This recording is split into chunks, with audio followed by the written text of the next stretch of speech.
Hello বন্ধুরা, প্রিপোজিশনের দ্বিতীয় পর্বে আপনাদের সবাইকে স্বাগতম। তো আজকে আমরা শিখব হচ্ছে কারো অধীনে আমরা যদি কিছু একটা করি সেক্ষেত্রে আন্ডার বসে থাকে, যেমন হচ্ছে হি সার্ভস আন্ডার মি। তারপরে আমরা দেখি যেমন অ্যাক্রসের ব্যবহার, এক প্রান্ত থেকে অন্য প্রান্ত বোঝাতে অ্যাক্রস বসে, যেমন poverty is increasing across the country, go across the state। আমি এখানে শুরু থেকে বলেছি যেমন হচ্ছে poverty is increasing across the country, মানে দারিদ্রতা এটা হচ্ছে পুরো দেশে ছড়িয়ে যাচ্ছে বা বাড়তেছে। তো সেক্ষেত্রে এক প্রান্ত থেকে অন্য প্রান্ত বোঝানো হয়েছে, সেজন্য এখানে অ্যাক্রস ব্যবহার করা হয়েছে। আবার অ্যালং এর ব্যবহার যদি আমরা দেখি, যেমন বরাবর অর্থ প্রকাশ করতে অ্যালং বসানো হয়, যেমন গো অ্যালং দ্য বেড, মানে এখানে কিন্তু আমি বেড বরাবর যেতে বলেছি, বেডের দিকে যেতে বলেছি, সেক্ষেত্রে অ্যালং ব্যবহার করেছি, যেমন গো অ্যালং দ্য বেড। আবার থ্রো এর ব্যবহার কোনো কিছুর মাধ্যমে বা মধ্য দিয়ে বোঝাতে আমরা থ্রো ব্যবহার করে থাকি, যেমন they went our village through the forest, তারা কি করেছিল, ওয়েন্ট তারা গিয়েছিল, আওয়ার ভিলেজ আমাদের গ্রামে, থ্রো দ্য ফরেস্ট মানে জঙ্গলের ভিতর দিয়ে।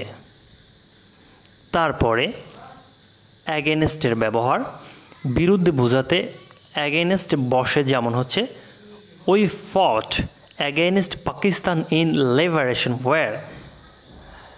তারপরে আমরা দেখি যেমন হচ্ছে বিপরীত অর্থ বোঝাতে অ্যাগেনস্ট বসে, যেমন Rina sat against the world, Rina sat against the wall, Rima কী করেছে, বসেছে, অ্যাগেনস্ট মানে বিপক্ষে, দ্য ওয়ালের বিপরীত পাশে বোঝানো হয়েছে, সেক্ষেত্রে এখানে অ্যাগেনস্ট বসানো হয়েছে। এরপরে আমরা দেখব যে টাওয়ার্সের ব্যবহার দিকে বা বরাবর বোঝাতে টাওয়ার্স ব্যবহার করা হয়, যেমন আই এম গোয়িং আমি যাচ্ছি, টাওয়ার্স ইউনিভার্সিটির দিকে, I am going towers university, মানে কি হচ্ছে আমি ইউনিভার্সিটির দিকে যাচ্ছি, সেক্ষেত্রে আমি টাওয়ার্স ব্যবহার করব। তারপরে বিফোরের ব্যবহার, বিফোর মানে পূর্বে বোঝাতে ব্যবহার করা হয়, যেমন রিনা এসেছে বিফোর লাঞ্চ, মানে কি দুপুরের খাবারের পূর্বে এসেছে, রিনা কেম বিফোর লাঞ্চ। তারপরে সম্মুখে বোঝাতে বিফোর বসে, যেমন রিনা স্টুড বিফোর মি। তারপরে আমরা দেখি যেমন হচ্ছে আফটারের ব্যবহার, পরে অর্থ প্রকাশ করতে আফটার ব্যবহার করা হয়, যেমন হচ্ছে I will play after study, I will play আমি খেলবো, আফটার স্টাডি মানে পড়াশোনার পরে।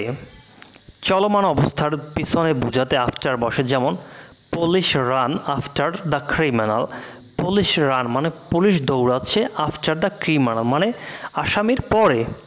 তারপরে বিলো এর ব্যবহার নিচে অর্থ প্রকাশ করতে বিলো ব্যবহার করা হয়, যেমন হচ্ছে we live below the sky, আমরা আকাশের নিচে কি করি, বসবাস করি।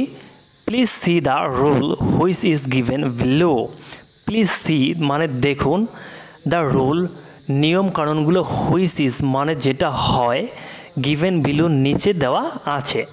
তারপরে আন্ডারের ব্যবহার, যেমন নিচে অর্থ প্রকাশ করতে আন্ডার ব্যবহার করা হয়, যেমন let's sit under the tree, চলো আন্ডার দ্য ট্রি মানে লেটস সিট চলো বসি, আন্ডার দ্য ট্রি মানে আমি গাছের নিচে বসেছি, একটা গাছের নিচে বোঝাতে কী হচ্ছে, আন্ডার ব্যবহার করা হয়েছে। আবার বিবেচনাধীন অর্থ প্রকাশ করতে আন্ডার বসে, যেমন this case is under the court, this case is under the court.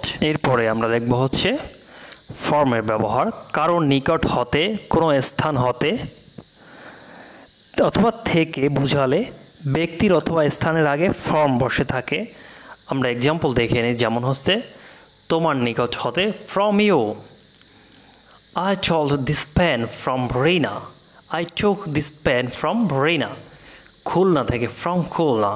He bought sweets from market. Into এর ব্যবহার বাইরে থেকে ভেতরে বোঝাতে ইনটু বসে, যেমন the boy entered into the room. The boy entered into the room. সংঘর্ষ বোঝাতে ইনটু বসে, যেমন the car crashed into a parked microbus. The car crashed into parked microbus. সংখ্যায় ভাগ হওয়া বোঝাতে ইনটু বসে, যেমন they were divided into 5 groups. They were divided into 5 groups.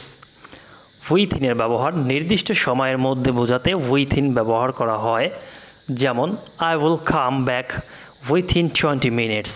I will come back within 20 minutes মানে নির্দিষ্ট সময়ের মধ্যে বোঝালে সেক্ষেত্রে উইথিন ব্যবহার করব আমরা। আবার বাইয়ের বা উইদাউটের ব্যবহার আমরা শিখে নেই, যেমন হচ্ছে ছাড়া অথবা ব্যতীত বোঝাতে উইদাউট ব্যবহার করা হয়, যেমন fish can not live without water. Fish মানে হচ্ছে মাছ, ক্যান নট মানে করতে পারে না, লিভ মানে বাঁচতে পারে না, উইদাউট মানে ব্যতীত, ওয়াটার পানি ছাড়া কী করে মাছ বাঁচতে পারে না।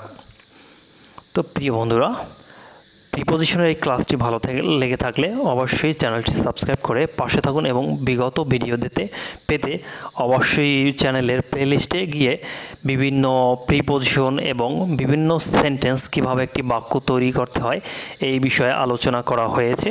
তো এগুলো চাইলে আপনি দেখতে পারেন। ধন্যবাদ সবাইকে।